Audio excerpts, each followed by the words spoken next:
शेतकरी मंडळी नमस्कार.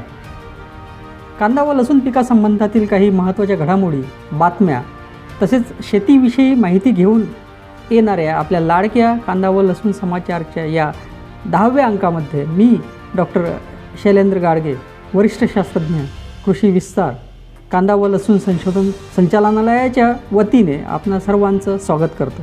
चला तर या अंकाची सुरुवात करूया या महिन्याच्या कृषी सल्ल्याने. तर शेतकरी बंधूंनो, आपण बघूया लसणाच्या उभ्या पिकामध्ये सध्या काय करायला पाहिजे. लागवडीनंतर उर्वरित नत्राची जी मात्रा आहे ती 15, 30 व 45 दिवसानंतर 3 समान प्रमाणात विभागून द्यावी.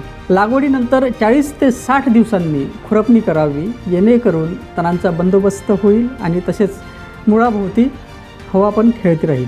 लागवडीनंतर 30, 45 व 60 दिवसांनी 5 ग्रॅम प्रति लिटर सूक्ष्म अन्नद्रव्यांचे मिश्रणाची पानांवर फवारणी करावी. रब्बी कांद्याच्या उभ्या पिकामध्ये काय काय करायचं त्याबद्दल मी थोडक्यात सांगतो.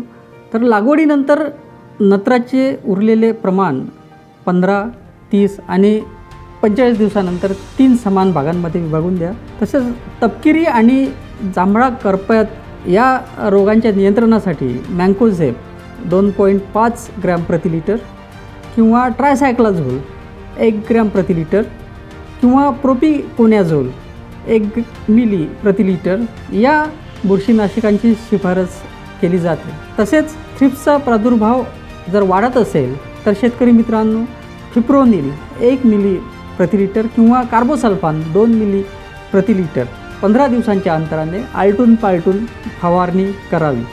तसेच त्यामध्ये स्टिकर 0.5 मिली या प्रमाणात वापरण्यास विसरू नका. लागवडीनंतर 40 ते 60 दिवसांनी खुरपणी करायला पाहिजे, जेणेकरून तणांचा बंदोबस्त होईल, तसेच मुळाभोवती हवा खेळती राहील. लागवडीनंतर 30, 45 आणि 60 दिवसांनी 5 ग्रॅम प्रति लिटर सूक्ष्म अन्नद्रव्यांच्या मिश्रणाची पानांवर फवारणी करावी. आजच्या सविस्तर चर्चेत आपण रांगडा कांदा काढणी पश्चात व्यवस्थापन याविषयी जाणून घेऊया. कांदा काढण्याच्या 20 दिवस आधी कीटकनाशक आणि बुरशीनाशक यांची फवारणी थांबवावी. कांदा काढण्याच्या 15 ते 20 दिवसांच्या अगोदर सिंचन बंद करावे.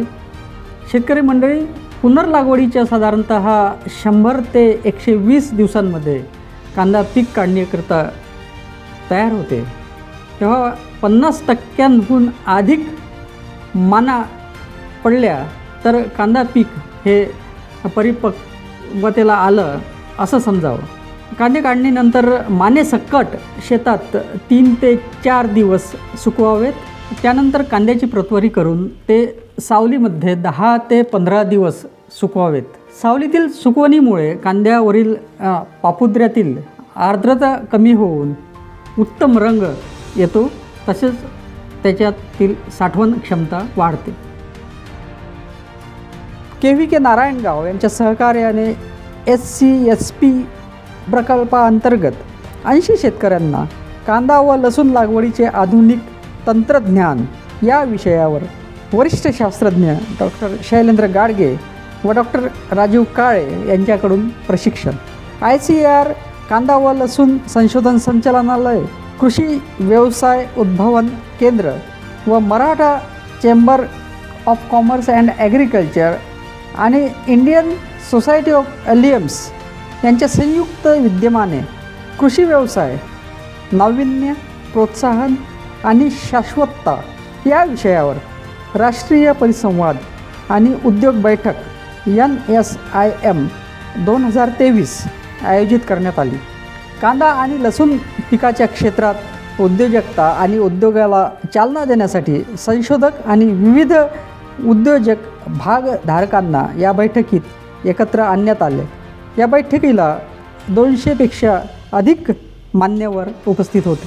संस्थेत 23 डिसेंबर 2023 रोजी राष्ट्रीय शेतकरी दिनानिमित्त शेतकरी मित्रांना कांदा व लसूण उत्पादनासाठी कीटकनाशकांचा सुरक्षित व जबाबदार वापर या विषयावर प्रशिक्षण देण्यात आले.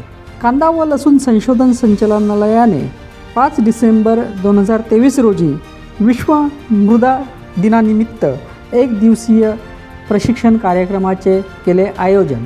संस्थेमध्ये दिनांक 5 ते 7 डिसेंबर 2023च्या दरम्यान चंद्रपूरवरून आलेल्या शेतकऱ्यांना कांदा व लसूण पिकाची आधुनिक शेती या विषयावर दिले गेले प्रशिक्षण। गेल्या आठवड्यात योगनील ॲग्रो फार्मर प्रोड्युसर कंपनी लिमिटेडने संस्थेला व्हॉट्सॲपवर कांदा परवाना मिळविण्याकरिता काय करावे लागते अशी विचारणा केली होती। तर यासाठी संस्थेच्या ITMU विभागाशी आपण संपर्क साधू शकता किंवा itmu.dogr@icr.gov.in ह्या ईमेलवर आपण संबंधित प्रक्रिया विचारू शकतो। शेतकरी मंडळी, कांदा व लसूण पिकाशी निगडीत समस्या सोडविण्यासाठी आपण संस्थेशी व्हॉट्सॲप किंवा फोनवरही संपर्क करू शकता। त्यासाठी संस्थेचा व्हॉट्सॲप क्रमांक आहे 84 59 71 55 76। तसेच संस्थेच्या यूट्यूब चॅनलला सबस्क्राईब करायला विसरू नका। या अंकामध्ये इथेच थांबूयात। भेटूयात पुढच्या अंकात नवीन तंत्रज्ञान, नवीन घडामोडी तसेच तुमच्या समस्यांचे समाधान घेऊन। तोपर्यंत नमस्कार। जय किसान, जय विज्ञान।